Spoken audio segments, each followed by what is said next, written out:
Now come to next chapter, that is issue of deposits. इसके पहले shares और debenture के बारे में बात किए थे, लेकिन अभी कंपनीज के पॉइंट ऑफ व्यू में अगर कंपनी को फिर से डेब्ट की रिक्वायरमेंट है और उसके पास फिलहाल पैसे खत्म हो गए, डिबेंचर से नहीं ले सकता, तो डेब्ट सिक्योरिटी के नाम पर वो लोगों से डिपॉजिट्स के नाम पर भी पैसे ले सकता है। ये एक इम्पॉर्टेंट एस्पेक्ट हो जाएगा एग्जामिनेशन के लिए भी, क्योंकि इसमें से एक क्वेश्चन कंफर्म बोर्ड में पूछा जाता है। ठीक है, ना come to what is deposit. जितना भी पता है डिपॉजिट के बारे में उसको लिख देना। Accepting deposit from the public and from its own member, one of the source of raising funds for a company। यानी जब किसी भी कंपनी के लिए या किसी भी कंपनी को पैसे की ज़रूरत है, जब वो जनरल पब्लिक से या अपने ही मेंबर से डिपॉजिट एक्सेप्ट करता है, तो उसे हम कहते हैं पब्लिक डिपॉजिट्स। या इसे सिर्फ डिपॉजिट कहा जाएगा। अगर वो पब्लिक से ले रहा है तो वो पब्लिक डिपॉजिट हो गया, और बाय मेंबर से ले रहा तो वो सिर्फ डिपॉजिट माना जाएगा। ठीक है, लेकिन ये डिपॉजिट भी आपके क्रेडिटरशिप शो करता है। सर क्रेडिटरशिप मतलब क्या? मैंने आपको क्लियरली बताया, डिपॉजिट डेब्ट सिक्योरिटी होता है। जो भी लोग क्रेडिटर यानी जो भी लोग डिपॉजिट खरीदेंगे उनको हम क्या बोलेंगे? क्रेडिटर्स बोलेंगे। क्रेडिटर्स को टाइम टू टाइम क्या चाहिए सर? इंटरेस्ट चाहिए। That's it. जैसे डिबेंचर का मकसद ये था, डिपॉजिट का मकसद भी क्या है सर? सेम। बॉन्ड होल्डर का मकसद भी क्या रहेगा सर? सेम रहेगा। It is a cheaper to raise fund through deposits, यानी सबसे आसान तरीका है डिपॉजिट से पैसे जमा करना। एक सिंपल सा एग्जांपल है कि अगर मान लो अगर आप बैंक में जाकर पैसा डिपॉजिट करते हो और अगर आपने वहां पर फिक्स डिपॉजिट बना दिया, तो bank will going to give 6% rate of interest, 6, 7, 8 ऐसा हो सकता है।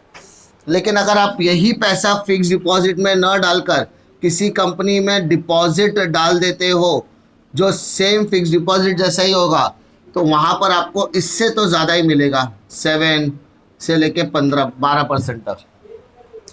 ठीक है, तो ज़्यादा इंटरेस्ट के लिए अगर आप किसी कंपनी में डिपॉजिट, क्योंकि जब बात करते हैं हम लोग क्रेडिटरशिप की, तो आपका पैसा डूबने वाला नहीं है। आपको रेगुलर टाइम पर क्या मिलेगा? इंटरेस्ट मिलते जाएगा। और इन केस कंपनी अगर आपका पैसा नहीं लौटा पाएगी, तो आप उस कंपनी के कोई भी असेट गिरवी रखकर या बेचकर अपना पैसा वसूल कर सकते हैं। Moreover, there is no dilution of the control as it's a type of short-term loan taken by the company। यानी यहाँ पर आपको किसी भी तरीके का वोटिंग राइट, मैनेजमेंट राइट मिलने वाला नहीं है, क्योंकि कंपनी यहाँ पर आपसे क्या ले रही है? एक तरीके का लोन ले रही है। However, accepting the deposit can be a risky option for a company in case it defaults in repaying the deposit। यानी कंपनी के पॉइंट ऑफ व्यू से डिबेंचर और डिपॉजिट और बॉन्ड, ये तीनों क्या है? रिस्की नेचर के माने जाते हैं, क्योंकि अगर उन्होंने टाइम पर प्रिंसिपल नहीं लौटाया या उन्होंने टाइम पर इंटरेस्ट नहीं लौटाया, कितने महीने तक? वेरी गुड, 6 मंथ्स तक, तो उनको कौन सी कैटेगरी में डाल दिया जाएगा? डिफॉल्टर की कैटेगरी में डाल दिया जाएगा। और कोई भी कंपनी ये नहीं चाहती कि वो क्या बन जाए? डिफॉल्टर। क्योंकि डिफॉल्टर बन जाने से उसकी ज़िंदगी पे वक्त भी बदलेगा, जज्बात भी बदलेगा। बिकॉज रीज़न इज सिंपल, आगे चलकर वो कभी भी लोन एक्सेप्ट नहीं कर सकता, डिबेंचर इशू नहीं कर सकता, डिपॉजिट से पैसे कलेक्ट नहीं कर सकता। पक्का? तो इस चैप्टर में अपन किसके बारे में फोकस करेंगे? डिपॉजिट्स के बारे में। ठीक है, मेंबर से कैसे ले सकते हैं, डिपॉजिट से कैसे ले सकते हैं, क्लियर है? Now come to the first, acceptance of deposit. कहाँ से ले सकते हैं सर? मेंबर से ले सकते हैं या फिर पब्लिक से? सर मेंबर से जमा करना है तो अपने पास कितने ऑप्शंस अवेलेबल है सर? 3। क्या कौन सी कंपनी मेंबर से पैसे ले सकती है? तो private company. Sir private company कोई है माइकल लाल या लल्ली जो बताएगा प्राइवेट कंपनी में मिनिमम कितने मेंबर्स होते हैं? प्राइवेट कंपनी में मिनिमम कितने मेंबर्स होते हैं? बोलो जोर से। पक्का लिख दो भाई साहब, प्राइवेट कंपनी में मिनिमम कितने मेंबर्स होते हैं? फिर से पूछ रहा हूं।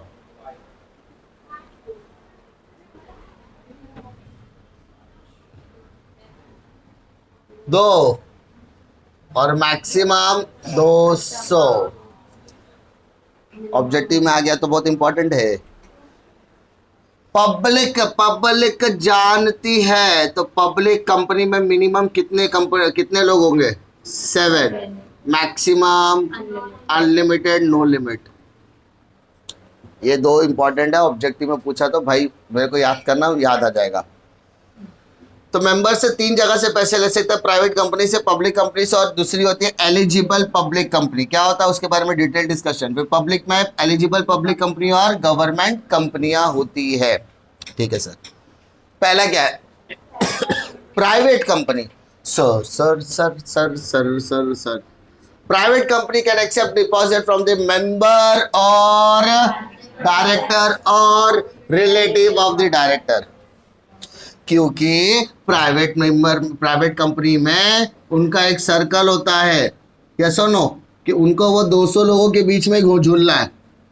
शेयर 200 को ही देंगे, डिपॉजिट 200 को ही, डिबेंचर 200 को ही, बॉन्ड्स दो, यानी वो उनको 200 के बीच में घूमना है। अब ये उनके एम्प्लॉय भी हो सकता है, मेंबर भी हो सकता है, डायरेक्टर्स भी हो सकते हैं, कोई भी हो सकता है।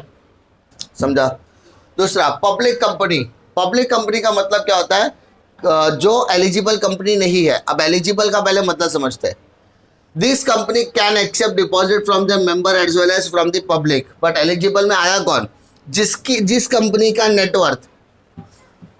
सर भारी भरकम सवाल। What is net worth? What is net worth? हम तुम कितने पास थे अपने। नेटवर्थ क्या होता है? पहली बार नहीं बता रहा हूं सर। नेटवर्थ मतलब होता है equity share capital, preference share capital, reserve and surplus. ये तीनों का कॉम्बिनेशन होता है नेटवर्थ। कंपनी के कितने पैसे खुद के हैं, तो कंपनी के जो शेयर होल्डर है वो अपने हैं, तो उनका पैसा भी अपना हुआ, इसलिए वो शेयर होल्डर का पैसा। शेयर होल्डर 2 तरीके के होते हैं, इक्विटी और प्रेफरेंस। उसके अलावा कंपनी ने इस साल जो भी कमाया और कमाने के बाद जितना भी पैसा रिजर्व वगैरह में डाला है वो सब रिजर्व एंड सरप्लस में आता है, तो सबको कंबाइन करके क्या आएगा? नेटवर्थ। तो अगर कंपनी का नेटवर्थ 100 करोड़ से कम नहीं है, not less than 100 crores, not less than 100 crores, और turnover of not less than 500 crore. Turnover की बात कर रहे हैं, सेल्स की बातें कर रहे हैं हम लोग। किसकी बातें कर रहे हैं? टर्नओवर मतलब क्या होता है सर? सेल्स। तो टर्नओवर मतलब आपका हो गया सेल्स, और सेल्स किससे कम नहीं होना चाहिए? 500 करोड़ से नीचे नहीं होना चाहिए। And this is the obtain the prior approval of the shareholder through the special resolution for accepting the public deposit।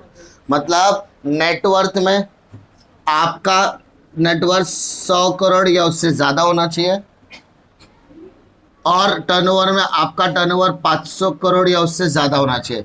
इसके साथ साथ आपको शेयर होल्डर के परमिशन की भी रिक्वायरमेंट है। तो जब तक शेयर होल्डर आपको क्या नहीं देगा? अप्रूवल, तो आप डिपॉजिट एक्सेप्ट नहीं कर सकते। तो अगर आप ये कंडीशन में आते हैं तो आप क्या बन गए? एलिजिबल। और ये एलिजिबल को छोड़ के जो बाकी की कंपनियां बची क्या बन गई? Public company. तो वो भी क्या कर सकते हैं? मेंबर्स और डायरेक्टर से पैसा एक्सेप्ट कर सकते हैं एज अ डिपॉजिट। समझा? एलिजिबल कंपनी से रिलेटेड अगर ऑब्जेक्टिव्स आया तो समझ जाना कि 1 मार्क जिंदगी में मिलना चाहिए। एलिजिबल कंपनी का नेटवर्थ कितना होना चाहिए? Not less than 100 crore. दूसरा turnover not less than 500 crore. Confuse नहीं हो। नेटवर्थ बैलेंस शीट में आता है, ऐसा समझो। शेयर का ये बैलेंस शीट हिस्सा है, यस और नो, और ये आपका ट्रेडिंग वाला हिस्सा है, प्रॉपर ऐसा। ठीक है? तो net worth 100 crore, turnover 500 crore. Clear है क्या? हाँ है ना? फिर आ जाओ terms and condition of acceptance of deposit. क्या टर्म्स एंड कंडीशन रहेगी? क्या टर्म्स एंड कंडीशन रहेगी? पहला टर्म्स एंड कंडीशन क्या है सर? कितना डिपॉजिट एक्सेप्ट कर सकते हैं। तो अगर आप प्राइवेट कंपनी हो आप कितने कौन सी कंपनी हो? प्राइवेट। तो not more than 100% of paid up share capital and free reserve. बोले तो आपका जितना नेटवर्थ है उतना ही आप डिपॉजिट एक्सेप्ट कर सकते हो। अरे यस और नो? Not more than 100%। तो इसका तो आपका जितना नेटवर्थ है, अब बोले कि सर नेटवर्थ क्या, तो अब भी मैंने बताया नेटवर्थ मतलब क्या होता है, आपके पास कितना पैसा इक्विटी, प्रेफरेंस और रिजर्व से जो पैसा आपने जमा किया, इसमें जितना पैसा आएगा उतना ही पैसा आप डिपॉजिट के तौर पर क्या कर सकते हो? एक्सेप्ट कर सकते हो। समझा? दूसरा, पब्लिक कंपनी हो, क्या बोला? पब्लिक। तो not more than 100% of paid up, यानी वो भी सेम, पब्लिक कंपनी भी क्या बोलती है? 100% of net worth. Not more than, यहां पर एक वर्ड ऐड करना, नॉट मोर देन 100% से ज्यादा। एलिजिबल पब्लिक कंपनी क्या करती है? फ्रॉम द मेंबर, अगर उनको मेंबर से लेना है, किससे लेना है? मतलब इनको मेंबर से अलग और पब्लिक से अलग, दो अलग अलग कैटेगरी है। अगर मेंबर से लेना है तो 100% from the net worth, not more than 100%। और अगर मेंबर से लेना है तो 25%। कितना सर? अरे यस और नो? फिर से बोल रहा हूं, ध्यान से सुनो जरा, यहां पर ही गड़बड़ होएगा। प्राइवेट कंपनी आपकी है तो 100% ऑफ नेटवर्थ। नेटवर्थ मतलब paid up capital plus reserve and surplus. ठीक है? यहां पर एक वर्ड इंपॉर्टेंट है, not more than. Sir private company में ये जो पैसा लेंगे वो पब्लिक से भी ले सकते हैं। अच्छा, प्राइवेट कंपनी में पब्लिक का तो सवाल ही पैदा नहीं होता, क्योंकि वो कहाँ से लेंगे? मेंबर से ही लेंगे ना, तो मेंबर से ही ले सकते हैं। फिर बात करते हैं पब्लिक कंपनी की। पब्लिक कंपनी सेम 100% पर होती है, ये भी नॉट मोर देन 100%। बट हम पब्लिक एलिजिबल कंपनी की बात कर रहे हैं। किसकी बात कर रहे हैं सर? एलिजिबल की। तो वो बोलते हैं मेंबर के लिए हम अलग रखेंगे और पब्लिक के लिए अलग रखेंगे।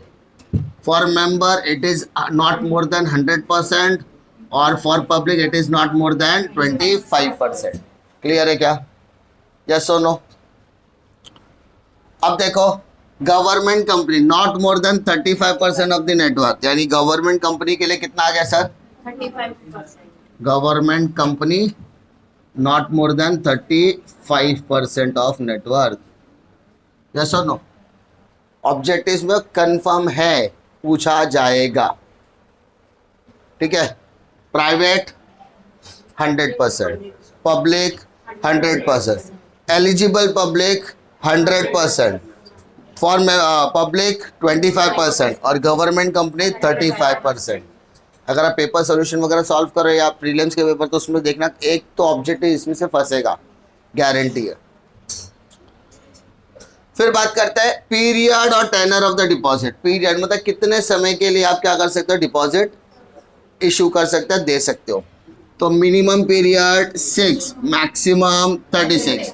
मैं आपको 99 क्या, मैं आपको 110% बोल सकता हूं कि एक ऑब्जेक्टिव इसी स्लाइड में से बनेगा। कुछ भी हो सकता है लेकिन बनेगा इसी में से। बहुत सारे ऑब्जेक्टिव जैसे हो गए, ये इस स्लाइड में से कवर होंगे कि मिनिमम ड्यूरेशन या minimum term for public deposit dash 6 months, maximum duration 36 months. 30, अच्छा ऑप्शन में 36 है ही नहीं, वहां पे दिया 1 ईयर, 2 ईयर, 3 ईयर। तो क्या लिखेंगे? जब मैं छोटा बच्चा था, बड़ी शरारत करता था, छोटी चड्डी पहनता था, तो मास्टर जी ने कहा था 1 साल में कितने महीने होते हैं? 12 महीने। तो डिवाइडेड बाय 12, तो कितना साल हो गया बेटा? कॉमन सेंस है ना, ऐसा घुमा के भी देते हैं। नो डिमांड डिपॉजिट, यानी पब्लिक, यानी जो हम लोग डिपॉजिट रिसीव कर रहे हैं, can not accept deposit for the repayable on demand. हमने आपसे डिपॉजिट ले लिया, हमने आपसे एग्रीमेंट साइन करवा लिया, उस एग्रीमेंट में लिखा है कि हम आपसे डिपॉजिट 6 महीने के लिए ले रहे हैं। कितने महीने के लिए? 6 महीने के पहले शक्ल भी दिखाने का नहीं। 6 महीना हो गया आने का और लेकर जाने का अपना पैसा, सूद समेत इंटरेस्ट के साथ। यानी हम आपकी डिमांड पे पैसा देने वाले नहीं है। मेरा पैसा मैं कल देकर गया था, आज मेरी मर्जी में कर मेरा पैसा रिटर्न दो। बाहर निकल, पहली फुर्सत में निकल। अगर तेरे को तेरा पैसा चाहिए तो एग्रीमेंट तूने क्या किया? तोड़ा है, ब्रीच ऑफ कॉन्ट्रैक्ट है, तेरे पे पेनल्टी भी लगेगी। पेनल्टी लगी तो तूने अगर 1 लाख दिया रहेगा तो उससे कम ही पैसा तेरे को मिलेगा, समझा? क्योंकि you are doing the breach of contract. ठीक है। डिपॉजिट 2 तरीके के होते हैं, सिक्योर्ड और अनसिक्योर्ड। सर सिक्योर्ड है तो if secured create a charge with in 30 days of the acceptance. 30 दिन के अंदर का आपका एक्सेप्टेंस आप क्या कर सकते हो? चार्ज ऑन असेट कर सकते हो। एप्लीकेशन फॉर्म, सबसे पहले यहाँ पर जो एप्लीकेशन है तो declaration that the applicant has not deposited the money by borrowing from any other person. Company ने कहा कि हम आपको है ना 12% ब्याज देंगे। तुमने क्या किया? दादाजी को बोला, दादाजी मैंने सुना है आपके पास पैसा आ गया। बोला हाँ मेरे पास आ गया, मैं जा रहा था पोस्ट ऑफिस में एफडी कराने। तो तुमने क्या किया? दादाजी हमें आपको एफडी कराने पे कितना इंटरेस्ट मिला? 6%। मैं आपको 12% तक लगवा सकता हूँ। तुमने क्या किया? दादाजी की पूरी कमाई उठाकर कहाँ डाल दिया? बैंक में डाल दिया। ठीक है, ऐसा उनको कहा, लेकिन आपने बैंक में नहीं डाला, आपने किसी कंपनी के डिपॉजिट में डाल दिया। अब दादाजी 6 महीने के बाद बोले कि बेटा मेरे को पैसे की ज़रूरत है, मेरा पैसा मुझे लाकर दे। और तुमने डिपॉजिट 1 साल के लिए लगाया, तो ला सकते हैं क्या? नहीं। तो इसमें क्लियरली इंस्ट्रक्शन बोला गया है, डिक्लेरेशन लिखवाया जाता है। Declaration, I am declaring that ये मनी जो पैसा लाया है मैंने वो किसी से उधारी मांग के लाया नहीं है, ये पैसा मेरा खुद का है। ऐसा क्लियर है। जॉइंट नेम्स, यहाँ पर आप 2 या 2 यानी नॉट मोर देन 3 यानी 3 लोगों के नाम पर एक डिपॉजिट लिया जा सकता है, जॉइंट नेम जोड़कर, जैसे मियाँ बीवी बच्चे, ऐसा है ना, खुद या मम्मी पापा, ऐसा 3 ऐसा। नॉमिनेशन, अभी ये फीचर तो सभी में मिलता है, इंश्योरेंस में सभी जगह पर, कि नॉमिनेशन आप फाइल कर सकते हो कि आपके मरने के बाद इन केस अगर आप मर जाते हो तो आपका पैसा किसको मिलना चाहिए, तो आपके पास अधिकार है कि आप नॉमिनेट कर सकते हो। वो कोई भी हो सकता है, बट ज़्यादातर केसेस में देखा गया it is blood relation, mummy papa भाई बहन बेटा बेटी बीवी या मियाँ, ऐसा। ठीक है। डिपॉजिट के बारे में लोगों को पता कैसे चलेगा? तो उसके लिए आपको क्या करना पड़ेगा सर? सर्कुलर या एडवर्टीजमेंट करनी पड़ेगी। फॉर दैट कंटेंट, इसके अंदर आपका कंटेंट, कंपनी की फाइनेंशियल पोजीशन क्या है, कंपनी किस तरीके से पैसे में परफॉर्म कर रही है, उसके अंदर आपको सबको लिखना पड़ेगा कि कंपनी की फाइनेंशियल पोजीशन क्या है, कितना सिक्योर्ड और कितना अनसिक्योर्ड डिपॉजिट है, हमारी क्राइसिल की क्रेडिट रेटिंग क्या है, हमारे डिपॉजिट ट्रस्टी कौन है, कितना अमाउंट हम प्रीवियसली डिपॉजिट एक्सेप्ट किया था लोग कंपनी ने, उसका पैसा लौटा है कि नहीं, वो सब कुछ स्टेटस आपको देना पड़ेगा। उसके बाद आपको एडवर्टाइजमेंट की एक कॉपी किधर जमा करनी पड़ेगी? आरओसी, रजिस्टर ऑफ कंपनीज के पास। फिर आपको सर्कुलर या एडवर्टाइजमेंट विद इन 30 डेज क्या करना पड़ेगा? फाइलिंग करना पड़ेगा, समझा? पहले आपने क्या किया? एडवर्टाइजमेंट कॉपी को जमा करवाया, उसके बाद जितना भी इश्यू करना, इश्यू मतलब देना है किधर? एडवर्टाइजमेंट। उसके बाद उस सर्कुलर और एडवर्टाइजमेंट की वैलिडिटी कितना रहेगा सर? 6 मंथ्स। ठीक है। और उसके बाद वो जो इश्यूइंग है ना, वो डेट ऑफ एजीएम तक चल, विचेवर इज अर्लियर, 6 महीना या date of AGM whichever is earlier. उसके बाद आपको डिपॉजिट ट्रस्टी को अपॉइंट करना। मैंने कल भी बताया था डिबेंचर ट्रस्टी कौन होता है?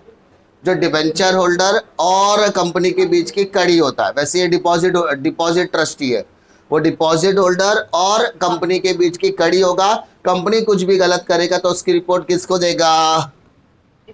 एनसीएलटी, याद आया? हाँ, सेम इसका भी काम वही है। Trust deed had to be sign at least 7 days before the issuing of the circular. 7 दिन पहले कॉन्फिडेंस में लेके तब सब कुछ किया जाएगा। फिर create a charge on asset. हम लोगों ने पॉइंट ऑलरेडी कवर किया कि within 30 days of the acceptance आपको चार्ज ऑन असेट का राइट मिल जाता है। फिर deposit insurance at least 30 days before issuing of the circular advertisement insurance company is to be taken if the amount of deposit plus interest is up to 20,000। मतलब आपको आपसे हमने क्या लिया, डिपॉजिट लिया, तो कंपनी ये प्रोविजन करना चाहिए कि अगर आपका वैल्यू 20,000 या उससे ज़्यादा हो रहा है तो आपको इंश्योरेंस कंपनी से टाई, यानी आपका पैसा कहीं पे डूबेगा नहीं, उसकी एश्योरिटी कौन दिलाएगा, कंपनी दिलाएगी। किसके साथ मिलकर, इंश्योरेंस कंपनी के साथ मिलकर। फिर क्रेडिट रेटिंग मैंने बताया, क्राइसिल, ये सब डेब्ट सिक्योरिटी है, तो डेब्ट सिक्योरिटी में सबसे इंपॉर्टेंट होता है क्राइसिल, जिसकी क्रेडिट लिमिट, जिसकी क्रेडिट रेटिंग ज़्यादा अच्छी है उसके वो कंपनी में पैसा लगाना ज़्यादा सेफ माना जाएगा। Open deposit repayment reserve account, कल अपन ने डीमैट क्या देखा था, डिबेंचर रिडम्पशन रिजर्व अकाउंट, आज क्या आ गया, डिपॉजिट रिपेमेंट रिजर्व अकाउंट। आपको पता है कि आपको पैसा रिटर्न देना है, तो आप क्या करोगे, आपने जितना भी पैसा कमाया उस रिजर्व में से एक सर्टेन प्रोपोर्शन क्या करोगे, रिजर्व में डाल के रखोगे, ताकि जब भी पैसे की जरूरत पड़े रिटर्न करने की, आप उसमें से इजीली क्या कर सकते हो, निकाल कर दे सकते हो। क्लियर है क्या। फिर आता है डिपॉजिट रिसिप्ट, हमने आपकी कंपनी में पैसा लगा दिया तो मुझे रिसिप्ट चाहिए, तो रिसिप्ट कितने दिन के अंदर मिलनी चाहिए सर, 21 दिन के अंदर। फिर डिपॉजिट होल्डर का नाम धाम काम सब कुछ मेंटेन करने के लिए कंपनी क्या बनाएगी, एक रजिस्टर, रजिस्टर का नाम क्या है, रजिस्टर ऑफ डिपॉजिट, उसके अंदर सारी डिटेल लिखी होगी, डिपॉजिट होल्डर का नाम धाम काम, कितना डिपॉजिट लिया, कितना रुपया, कितना इंटरेस्ट, कितना रिपेमेंट, मैच्योरिटी डेट क्या है, सिक्योर्ड है क्या अनसिक्योर्ड है, सारी इंफॉर्मेशन आरओडी के अंदर लिखी जाएगी। फिर रिटर्न ऑन डिपॉजिट, पैसा आपको रिटर्न देना है, कब देना है, तो यहाँ पर डेट बोला है कि आरओसी ऑन और before 30 June, return gives the detail of the company as of 31, 31 March को बता देने का कि 30 जून के बाद या उसके पहले हम लोग कितना डिपॉजिट रिटर्न करने वाले हैं। इंटरेस्ट, आरबीआई की गाइडलाइंस के हिसाब से आप क्या दोगे, इंटरेस्ट। अगर कोई बोल रहा है मैं आपसे 100 रुपये लूंगा और 1 साल के बाद आपको 120 दूंगा, मतलब आप कितना दे रहे हो, 20%। आरबीआई बोलता है 20% दे ही नहीं सकते। आरबीआई का रूल बोलता है अगर डेब्ट सिक्योरिटी तो मैक्सिमम 15% दे सकते हो interest. Right to alter the terms and condition, अगर आपको किसी भी तरीके के टर्म्स एंड कंडीशन को चेंज करना है तो सबसे पहले आपको क्या करना है, पहली चीज़ तो आप किसी भी तरीके का अल्टरेशन नहीं कर सकते। करना है तो कंपनी की एक्स्ट्रा ऑर्डिनरी जनरल मीटिंग बुलाई जाएगी, उस बोर्ड मीटिंग के अंदर सारे टर्म्स एंड कंडीशन डिस्कस किए जाएंगे और उसको पब्लिश करने के लिए आरओसी की परमिशन लगेगी, उधर चेंज रिपोर्ट फाइल वगैरह करने के बाद ही आगे का प्रोसेस आगे बढ़ने वाला है। Disclosure in financial statement, obviously director जो भी है जितना भी पैसा उन्होंने रिसीव किया एज अ डिपॉजिट वो लिखना पड़ेगा कहाँ पर, फाइनेंशियल स्टेटमेंट, मतलब बैलेंस शीट वगैरह में। लास्ट पनिशमेंट, अगर डिपॉजिट के इसमें कोई भी बंदा रिस्पॉन्सिबल पाया गया, कोई भी ऑफिसर रिस्पॉन्सिबल पाया गया तो उसको कानून के हिसाब से क्या दी जाएगी, सजा, जुर्माना भी लग सकता है और जेल भी हो सकती है। ठीक है। What are the procedure of accepting the deposit from the member, normally सब में सेम ही रहता है। पहला मीटिंग बुलाओ, किसकी मीटिंग बुलाएंगे, बोर्ड मीटिंग बुलाएंगे, बोर्ड ऑफ डायरेक्टर्स और सेक्रेटरी के साथ मीटिंग होगा, उसमें डिस्कशन होगा कितना पैसा कितने समय के लिए मांगना है, कौन सी सिक्योरिटी है, सिक्योर्ड या अनसिक्योर्ड। उसके बाद जितने भी बोर्ड ऑफ डायरेक्टर सेक्रेटरी वो जनरल मीटिंग लेंगे, उस जनरल मीटिंग में शेयर होल्डर भी आएगा, शेयर होल्डर की अप्रूवल भी ज़रूरी है। ठीक है। उसके बाद फिर से बोर्ड मीटिंग होगी, उस बोर्ड मीटिंग का मेन मकसद क्या होगा कि अपॉइंटमेंट ऑफ बैंकर, बैंकर मालूम है ना, मैंने बताया हमेशा शेयर हो डिबेंचर हो सबके लिए पैसा जमा करेगा। बैंकर कौन होता है, जिस अकाउंट में आपकी कंपनी का क्या आता है, पैसा आता है उस पर्टिकुलर प्रोसेस में। उसके बाद क्रेडिट रेटिंग, क्राइसिल से अपनी क्रेडिट रेटिंग लेने का कि हमारा ट्रैक रिकॉर्ड कैसा था, उस बेसिस पर आप हमको क्या दो, स्टार दो, रेटिंग दो। फिर हम क्या अपॉइंट करेंगे sir, deposit trustee. Deposit trustee appoint करने के बाद डिपॉजिट होल्डर को सिक्योरिटी देने के लिए हम क्या दे रहे हैं सर, एक डिपॉजिट इंश्योरेंस, ताकि हमारा डिपॉजिट डूबना नहीं चाहिए। उसके बाद एक कॉपी किधर सबमिट करने का, रजिस्टर ऑफ कंपनीज के पास। फिर मेंबर को क्या करेंगे हम लोग, सर्कुलर इशू करेंगे, वही सर्कुलर को हम लोग क्या करेंगे, वेबसाइट पर भी क्या करेंगे, अपलोड करेंगे। उसके बाद सारी चीजें सबको बता दिया, एडवर्टाइजमेंट दिखा दिया, सर्कुलर दिखा दिया, वेबसाइट पे अपलोड करवा दिया। अब लोगों को पता चल गया तो लोग क्या कर सकते हैं, अप्लाई कर सकते हैं। एप्लीकेशन के साथ साथ एप्लीकेशन मनी भी क्या करना पड़ेगा, पे करना पड़ेगा। पे करने के बाद अब वो मीटिंग वीटिंग नहीं बुलाएगी, उसके बाद तुमने पैसा दिया, हम आपको रसीद बनाकर दे देंगे, इशूइंग ऑफ डिपॉजिट रिसिप्ट। आपका जितना भी उसके बाद 30 डेज के बाद, कितने दिन के बाद, 30, आपको एक अधिकार मिल जाएगा कि you can charge on asset. ठीक है, उसके बाद डिपॉजिट होल्डर का जितना भी डिटेल है, नाम दाम काम, डिपॉजिट क्या कितना अमाउंट है, कितना रेट ऑफ इंटरेस्ट, सारी डिटेल कहाँ पर लिखी जाएगी, रजिस्टर ऑफ डिपॉजिट में। एंड उसके बाद उसकी रिटर्न्स फाइल की जाती है। डिफिकल्टी है क्या, पक्का, यस और नो? चैप्टर अपना खत्म। नेक्स्ट चैप्टर पता है ना, लेटर राइटिंग का चैप्टर है, उसको ये तीनों चैप्टर अपने को साथ में करना है। तो अपन नेक्स्ट लेक्चर में क्या करेंगे, तीनों चैप्टर अच्छे से करेंगे, जिसमें लेटर कवर करना है, समझा? लेटर की ट्रिक वगैरह भी बता दूंगा, ताकि सिंपल सेम स्ट्रक्चर आप सब में फॉलो कर सकते हो। सिर्फ वहां पर कहाँ पे फोकस करना है पता है ना, टेबल पर। टेबल का स्ट्रक्चर थोड़ा बहुत मॉडिफिकेशन चलेगा, लेकिन बहुत ज़्यादा नहीं चलेगा। ठीक है, समझा? डिपॉजिट के क्वेश्चन में कोई डिफिकल्टी है क्या, पक्का?